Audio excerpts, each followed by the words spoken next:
अगले दिन जब मारिया हसबे मामूल स्कूल जाने के लिए घर से निकली तो उसके दिल में एक अजीब सी बेचैनी थी।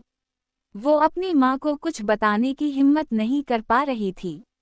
इसके अंदर इतनी ताकत नहीं थी कि वो अपनी माँ का सामना कर सके। इसे महसूस हो रहा था कि शहरियर की मुसलसल जिद और बेकरारी इसके दिल पर एक अजीब बोझ डाल रही है। वो इससे मोहब्बत नहीं करती थी, लेकिन रोज उसे देखना, इसकी बेकरारी, इसकी मिन्नत समाजित सुनना, इसके आंसू देखना, ये सब आहिस्ता आहिस्ता उसके नरम दिल को बेचैन करने लगा था।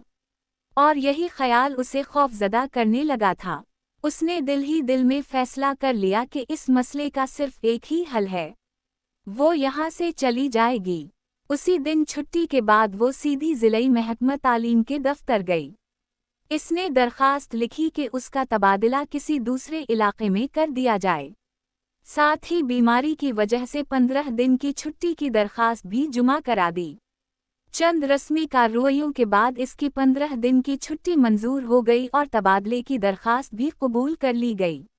जब वो दफ्तर से बाहर निकली तो उसके दिल पर एक बोझ सा था। वो जानती थी कि वो अपनी जिम्मेदारी से नहीं भाग रही, बल्कि वो अपनी इज्जत, अपने वालिदैन के एतमाद और अपने होने वाले शौहर के हुकूक को महफूज रखने की कोशिश कर रही थी।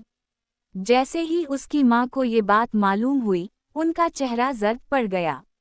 या अल्लाह! इन्होंने मारिया को मजबूती से गले लगा लिया। बेटी, तुमने मुझे पहले क्यों नहीं बताया? मारिया की आंखों से आंसू बहने लगे। मैं नहीं चाहती थी कि घर वाले परेशान हों, उसकी माँ ने मजबूत लहजे में कहा। हम कल इसके घर जाएंगे, इसके वालिदैन से बात करेंगे, जरूरत पड़ी तो उसकी बीवी को भी सब कुछ बता देंगे। इसे मालूम होना चाहिए कि उसका शौहर क्या कर रहा है। मारिया ने फौरन नफी में सर हिला दिया। नहीं अम्मी, ऐसा मत करें। क्यों? मैं अपनी इज्जत का तमाशा नहीं बनाना चाहती। पूरा गांव मुझे जानता है। अगर बात फैल गई तो उंगलियां मुझ पर भी उठेंगी।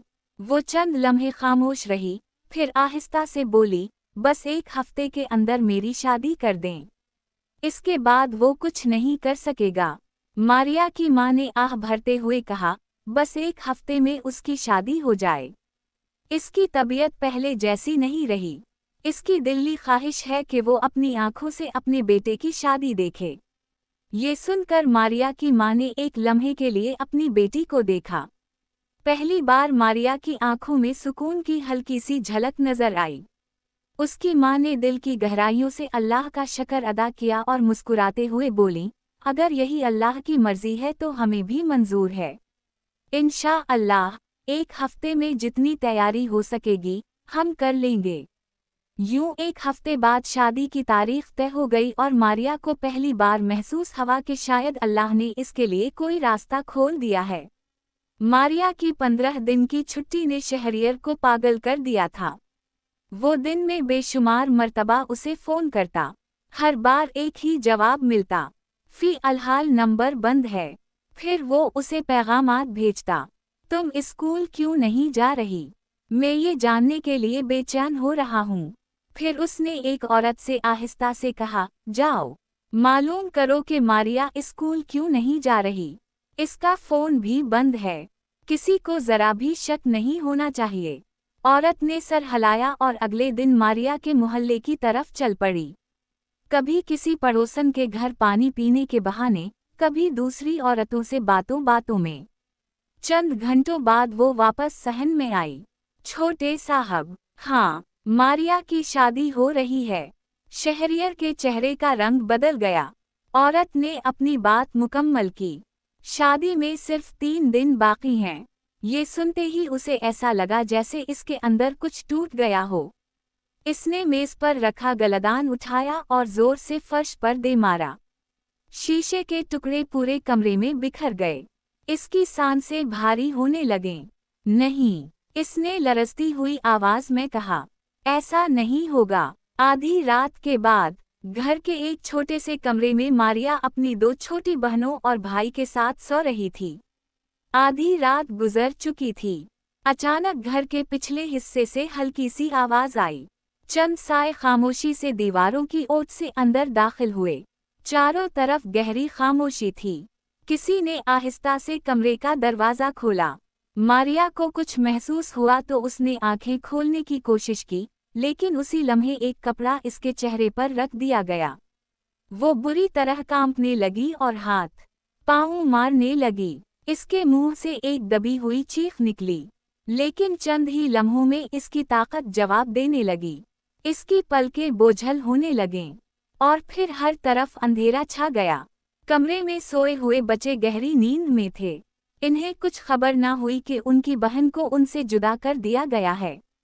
फजर से कुछ देर पहले वो उसी खामोशी के साथ वापस लौटी जिस खामोशी के साथ आई थी, और मारिया भी इसके साथ थी। जब मारिया को होश आया तो वो एक अंधेरे कमरे में मौजूद थी। दीवारें पुरानी थीं, खिड़कियों पर मोटे पर्दे थे और दरवाज़ा बाहर से बंद था। वो घबरा कर उठ बैठी। मैं कहाँ हूँ? उसने चारों तरफ देखा। कमरे के एक कोने में वही खादिमा बैठी हुई थी जिसे मारिया ने पहले कभी नहीं देखा था। अचानक मारिया को रात के धुंधले मनाजिर याद आने लगे। चेहरे पर रखा हुआ कपड़ा, सांस घुटने का एहसास और फिर बेहोशी। इसका दिल जोर जोर से धड़कने लगा। मुझे यहाँ कौन लाया है?